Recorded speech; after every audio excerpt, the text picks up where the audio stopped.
नमस्कार दोस्तों, मेरा नाम है हमडी जमीर हमजा और आज की यह कहानी बहुत महत्वपूर्ण है। हर उस व्यक्ति के लिए जो अपनी ज़िंदगी में एक अच्छा मुकाम हासिल करना चाहता है। यह कहानी हर उस व्यक्ति के लिए महत्वपूर्ण होने वाली है जो नेटवर्क मार्केटिंग में है या सेल्स का बिजनेस में है, या जिस व्यक्ति का एक ऊंचा लक्ष्य है। और यह कहानी उस व्यक्ति के लिए भी है जो जल्द ही लोगों के बातों में आकर अपना लक्ष्य बदल देता है और असफल हो जाता है। यह कहानी आपको बताएगी कि लोग आगे बढ़ने वाले व्यक्ति को कैसे रोकते हैं। जिस व्यक्ति का एक निश्चित लक्ष्य होता है उसका रास्ता कैसे भटकाने के लिए आता है। दोस्तों, इस कहानी को सुनने के बाद आप अपने रास्तों में आने वाली रुकावटों को आसानी से सामना कर पाएंगे और अपने लक्ष्य तक पहुंचने के लिए रास्तों में आने वाली भटकाव से भी बच पाएंगे। यह कहानी आपको बताएगी कि जब आप अपनी सफलता के लिए आगे बढ़ते हैं तो रास्ता भटकाने वाले कैसे अपने लक्ष्य के प्रति भ्रमित करते हैं। तो दोस्तों, वीडियो में आगे बढ़ने से पहले बता दूं कि ये मेरा नया चैनल है, इसीलिए आप लोगों का सपोर्ट की ज़रूरत है यार, ताकि आपके लिए एक के बाद एक मोटिवेशनल वीडियो लाता रहूं। और इसीलिए चैनल को सब्सक्राइब कर दो यार, क्योंकि आपका एक सब्सक्राइब करने से हमको बहुत ज़्यादा मोटिवेशन मिलती है। और बेल आइकन को भी दबा दे, क्योंकि मैं नहीं चाहता कि इस तरह का पॉजिटिव वीडियो आपका मिस हो। चलिए बिना समय गंवाए वीडियो को शुरू करते हैं।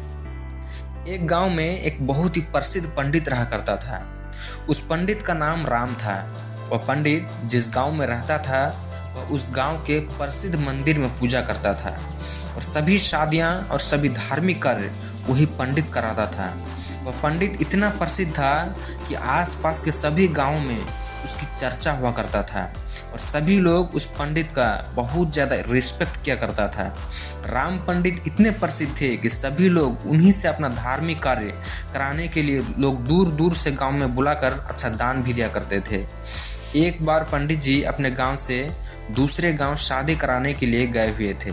वह गांव पंडित जी के गांव से 4-5 गांव छोड़कर था।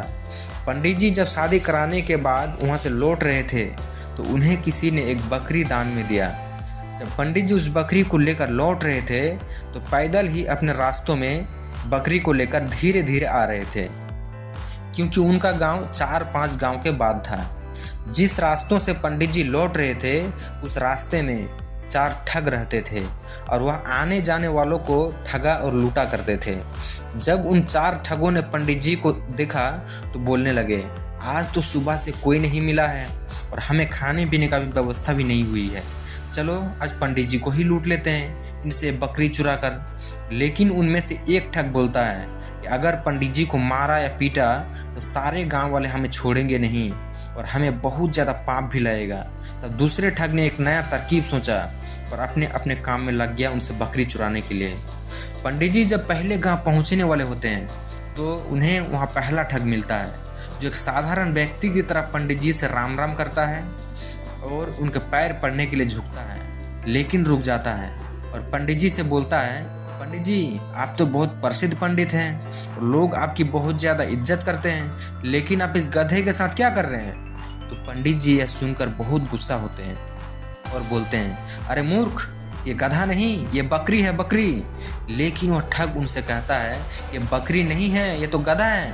पंडित जी आपको किसी ने बेवकूफ़ बना दिया है। तो पंडित जी फिर गुस्से से कहते हैं, तू ही मूर्ख है, यह बकरी है ना कि गधा। और यह बोलकर पंडित जी आगे चल पड़े। लेकिन पंडित जी के दिमाग में इस अनोखी घटना ने एक हल्का सा भ्रम डाल दिया और वह आगे निकल गए। धीरे धीरे पंडित जी आगे बढ़ रहे थे और वह दूसरे का पहुंचने वाले होते हैं कि उन्हें वहां दूसरा ठग मिला, जो कि बिल्कुल साधारण व्यक्ति की तरह वहां खड़ा था और पंडित जी से राम राम करता है और उनसे पैर पड़ने के लिए झुकता है, लेकिन वह रुक जाता है। पंडित जी पूछते हैं, क्या हुआ, रुक क्यों गए। तो वह ठग बोलता है कि पंडित जी आप इस गधे को लेकर क्यों घूम रहे हो, इससे आप खंडित हो जाओगे और लोग आपके बारे में क्या सोचेंगे, इस गधे को भगा दो। पंडित जी को इतनी बात सुनकर बहुत क्रोध आता है और बोलते हैं, तुम मूर्ख हो, दिखाई नहीं देता यह एक बकरी है और तुम इसे गधा बोल रहे हो। तो दूसरा ठग बोलता है कि पंडित जी आपको किसी ने पागल बना दिया है, यह बकरी नहीं, यह तो गधा है और आपके साथ रहेगी तो आपका क्या इज्जत रह जाएगी। यह सुनते ही पंडित जी सोचने लगे, यह क्या बोल रहा है, मैं तो बकरी लाया हूँ, पर ये सब इसे गधा क्यों बोल रहे हैं, कहीं मैं सच में गधे को लेकर तो नहीं घूम रहा हूँ। अब पंडित जी सोच में पड़ जाते हैं और वह ठग वहाँ से चला जाता है। और पंडित जी भी आगे बढ़ने लगता है और उसके दिमाग में यही बात चल रही होती है, या बकरी है या गधा। जब पंडित जी तीसरा गांव पहुंचने वाले होते हैं तो उन्हें वहां तीसरा ठग मिलता है और पंडित जी से राम राम करता है। पंडित जी का पैर पड़ने के लिए झुकता है और रुक जाता है। पंडित जी अब हैरान हो जाते हैं और पूछते हैं क्या हुआ। तब तीसरा ठग बोलता है, पंडित जी मैं आपसे आशीर्वाद तो लेना चाहता हूँ, लेकिन इस गधे को आपके साथ देखकर मुझे अच्छा नहीं लगा। लोग आपको इतना मानते हैं, आपसे पूजा कराते हैं, लेकिन लोग आपको इस गधे के साथ देखेंगे तो क्या सोचेंगे। इतनी बात सुनकर पंडित जी कहते हैं कि मैं इस गधे को गांव के बाहर छोड़ने जा रहा हूँ, मुझे रास्ते में दयनीय हालत में मिला था। और पंडित जी वहां से निकल जाते हैं। दोस्तों, कुछ लोगों की बातों में आकर पंडित जी का विश्वास खुद पर से उठ जाता है। उन्हें लगने लगता है कि लोग सही बोल रहे हैं और मैं ही गलत हूँ, लेकिन फिर सोचते हैं कि नहीं, मैं ही सही हूँ। इसी तरह इनका विश्वास खुद पर से गिरने लगता है और सोचते हैं मैं अपने गांव पहुंचने वाला हूं, और ये अगर बकरी नहीं हुई या असल में गधा हुआ तो लोग मेरे बारे में क्या क्या सोचेंगे।